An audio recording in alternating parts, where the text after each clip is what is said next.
everyone, and welcome back to 305 Insights.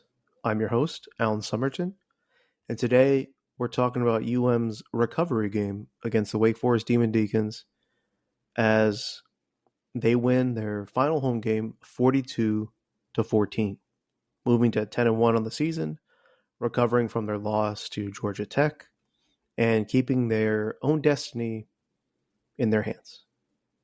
You win out against Syracuse. You're back in the ACC championship game, facing off against SMU. This game was impressive for a few different reasons, but overall, you really want to be excited about the defense. And early on, it did not look well. You allowed a touchdown on the opening drive. Your defense looked confused. But again, outside of that opening drive, they didn't allow a score. The other score was a special teams play. They held the Demon Deacons to 2.36 yards per play for the rest of the game. And again, this is your second 10-win season in the last 20 years, your first since 2017, that Mark Richt year. And it was at the end of the day, it was an overall really good game for both the offense and the defense. Total yards, 508, 208 passing yards, 228 rushing yards. They only allowed 12 first downs to Wake Forest and 193 total yards. And surprisingly, the time of possession was pretty much even, 30 minutes and 20 seconds for UM, 29 minutes and 40 seconds for Wake Forest. But yeah, Cam Ward, 27 of 38, 280 yards, 2 TDs, and an interception. And he also had a rushing touchdown. That leaves him with 34 touchdowns, 7 interceptions, passing-wise, for 3,774 yards. And he has 177 rushing yards and 4 touchdowns. And 1 catch for 7 yards and a touchdown. On the rushing side, by the way, before I move on, congrats to Cam Ward for breaking the Hurricanes' single-season passing yards record, and he moved past Bernie Kosar, who had 3,642, all the way back in, I think, 84. So it's been quite some time that record stood. So the running game was pretty good today. I know there was a lot of garbage time, technically, towards the end of the game, but Jordan Lyle, man. I mean, this kid, bright future ahead of him. This is a true freshman. I believe he was the flip from Alabama because they lost. I forgot who they lost to. I think they lost a running back to Alabama and they flipped Jordan Lyle. 7 carries, 115 yards, a long of 61. And Damian Martinez, the bruiser, 16 for 63. Mark Fletcher, 6 for 55. So, I mean, just a really good job by these running backs. The two main guys, Martinez and Fletcher, combined for 22 for 118. Jacoby George had himself a game. Again, this was, they recognized all the seniors, and Jacoby's one of them. 7 catches, 91 yards, 2 touchdowns. Elijah Arroyo, 6 catches for 79 yards. You had Xavier Restrepo in his final game at home, 5 for 45. Sam Brown, 3 for 26. Damian Martinez, 2 for 18. Isaiah Horton, 3 for 18. Jordan Lyle, 1 for 3. So Jordan Lyle had 118 total offensive yards. Yep, because Chris Johnson did the special teams. On defense, Kiko Mayoga had 12 tackles. Akeem Mesidor, 7 tackles, tackle for loss, and a sack. Mish Powell, 3 tackles, 2 pass breakups, a tackle for loss, a sack, an interception, which he returned, I believe it was 77 yards. It was a pick 6. Ruben Bain, 3 tackles, 1 sack. Amon Moten, 2 tackles, 1 sack. Bobby Pruitt, tackle for loss, fumble recovery. Dylan Day, forced fumble and a kickoff return. Just, again, the defense was all over the place. Wesley Bethane had a sack and a tackle for loss. And then, so 5 sacks, 6 tackle for losses, 3 pass breakups, 1 touchdown.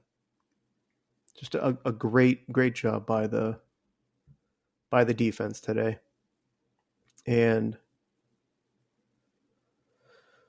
it came at opportune times. You know, the Reuben Baines sack was on 4th down. The Mish Powell pick 6 was when they were up 10-7, I believe, in the middle of the second quarter. And just a really efficient day. 70 plays. And again, that's really hard in today's era where the clock's always running now, outside of a pass incompletion, obviously. But 7.3 yards per play, 7 of 12 on 3rd downs. I believe on the opening drive, they were 2 of 2 on 3rd downs. So really, they really ate a lot of clock on that first drive, which is pretty incredible considering you're facing Wake Forest, who, again, kind of has the same mentality as Georgia Tech, where you methodically drive them down the field and keep the ball away from the opponent. But their first drive took quite some time. They scored in 8 minutes and 32, so that was like a 6-minute drive, 6.5-minute drive. So just overall, again, just really efficient day by the team. 13 plays, 84 yards, 622. And then one of their other touchdown drives. Yeah, it was pretty much their longest drive of the day.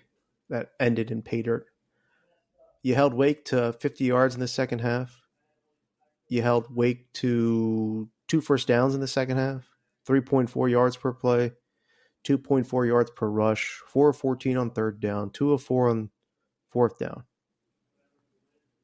So 0 of 3 in the red zone. It's just, again, outside of that first drive, just absolute domination. So the only thing they have to clean up is the penalties, 7 for 65. And the confusion on the defense. It's just not what you want. They called it out multiple times in the broadcast. You see when people go in motion that this team wasn't prepared to snuff it out. You had a coverage breakdown that led to that 36-yard touchdown on that opening drive for Wake. So, and then the concerning part too is when you really have the opportunity to go up big. You're up 17-7 after the pick 6. You allow Wake to return it 100 yards for a touchdown. So just the big part that people are looking forward to now is, again, you make it past Syracuse, even though they're a team that passes the ball more than anybody else in college football. But if you get past Syracuse, you go up against Red Lashley and SMU. With all the teams that have lost recently, can you afford to have a loss if it's close?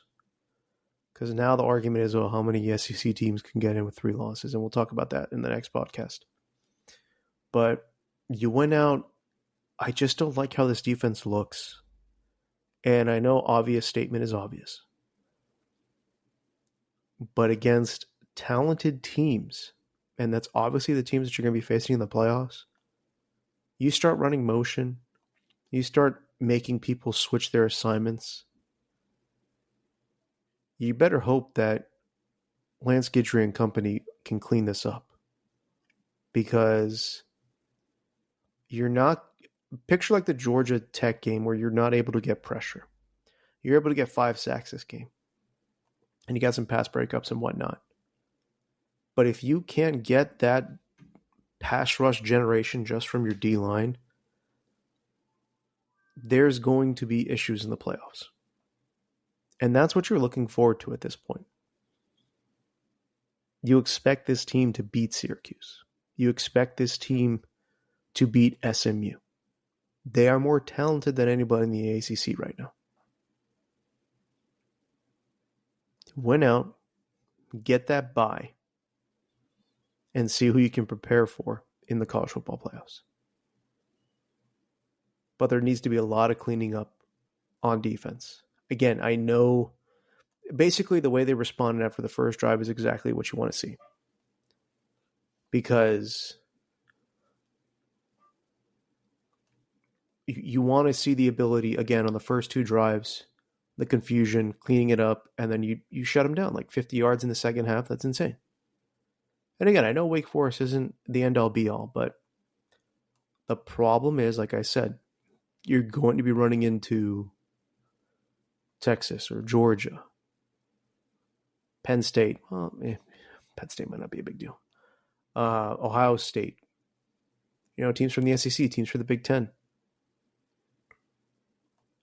How will you handle those explosive players? Let's say Oregon wins out in the Big Ten, right? So it's going to be Oregon, maybe Boise State if they finish high enough above the Big 12 championship or champions to get that bye. And then you've got either Texas or Georgia in the SEC championship game, probably. And then you have Miami. So it'll be Miami. Let's just say Georgia handles business against Texas again. So Miami, Georgia, Oregon, Boise State. Are you going to run into a Texas team after your bye week? Are you going to run into an Ohio State team? That's the type of talent that's going to be getting into the playoffs.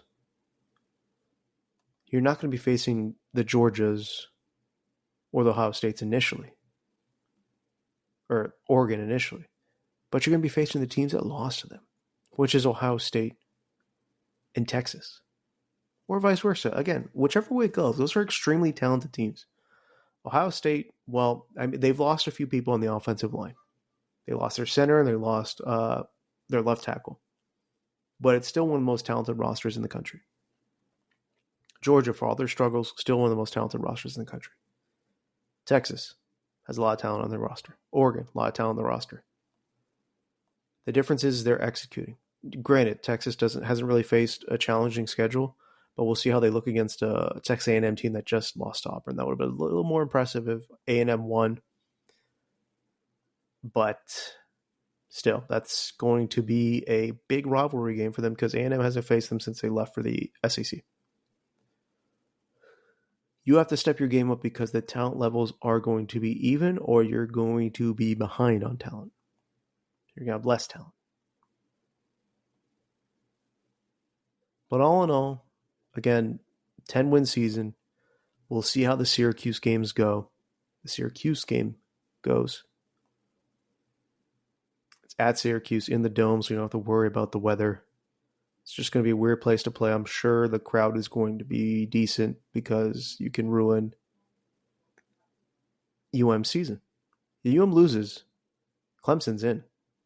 Clemson finished with one ACC loss. They lost to Georgia and they lost to Louisville. That's why they have 2 losses. Even if they lose to South Carolina, it does not matter. That'd be 2 losses to out-of-conference opponents. They finished 7-1 or whatever it was in the ACC. UM has to win out. SMU has clinched it, so it's pretty much all on UM right now.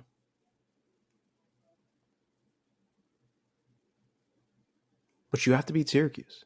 I don't think you can make an argument for UM making in the college football playoffs if you don't lose in the ACC championship game. If you lose to Syracuse and that's it, the AP poll came out today. And again, like I said on the previous podcast, we're going to be doing a review of the college football playoff rankings. But as of right now, UM is ranked 8th. You're behind 2 2-loss teams in Georgia and Tennessee. And that's after you moved up 3 spots because of your loss. Obviously, the loss killed you to Georgia Tech. But these college football playoff committee people love these Big Ten and SEC teams because there's this notion that those are the deepest leagues in the country. And they are. Obviously, they have a lot of top-end talent, but the issue that you're seeing now in the SEC is, the depth is playing an issue in terms of kind of wiping out your teams. But again, we're getting sidetracked here. has to focus on cleaning up their defense. Cam Ward has to focus on being efficient. And what I mean by that is you don't have to go for the home run ball. I'm not saying he's an inefficient quarterback. It's his play calling ability sometimes and where he decides to go with the ball. Again, you are a mobile quarterback. I'm not saying you have to run the ball all the time. But take those plays. If you can't dump it off to the running back and it's just a deep pass down the middle or on the sidelines, reconsider. And I think that's something that can easily be fixed. But you just seen too many glimpses of it recently. He hit it, or he was more confident in his abilities previously and was more assertive in his decisions. But, over the past few weeks, you've kind of seen instances where you're just like, that's the Cam Ward that we were worried about. Still a Heisman contender, make no mistake about it. He's probably not going to win, unfortunately, because for some reason, if quarterbacks lose one game, they don't get penalized. Or if they do lose one game, they get penalized severely. But Travis Hunter has 3 losses, and he's somehow still the front runner, even though he does have really good stats. I personally think it should be the running back from Boise State. But again, who knows? If Cam Ward has a huge game against Syracuse and a huge game against SMU, I mean, he's at 34 touchdowns, right? What if he throws 4 touchdowns one game, 3 another, and you're getting over 40 touchdowns in the season, and you're probably well over 4,000 yards? We'll see. But overall, this was a game that they really recovered well. Again, Wake is a weird team. They don't really have that talent level this year, but they're still definitely a team that is just not the most fun to play against. And they really showed up, especially in the second half of this defense. So, that being said, wrap this one up. Not too much to talk about, but win's a win. You are at the 10 wins, and we'll see how the Syracuse games go. I keep on saying Syracuse's games go. Anyways, thanks for sticking around for this one, folks. We still have another one coming up for the podcast about what happened this football weekend, and we'll definitely dive into all that SEC Big Ten stuff. So, go Canes. Keep this season going. I know that one loss hurt, but it could still be a magical season. We could still make the college football playoffs. Recruiting's right around the corner in terms of early National Signing Day. We'll be covering that as well. So, you know the drill, folks. It's the end of the episode. You know where to find us. Spread the word. YouTube, Apple Podcasts, Spotify. Like, subscribe, follow, turn those notifications on. You love hearing this voice. You know it. Let's keep hearing it some more. And if you got some feedback, throw it my way. So look out for those other podcasts. We got 2 more this week. Maybe we'll have some more with the intel that we're getting for the National Signing Day, but we'll see how that goes. Anyways, thanks for sticking around for this one, folks. Thanks for stopping by, and we'll catch you next time here on 305 Insights. Have a good one, folks.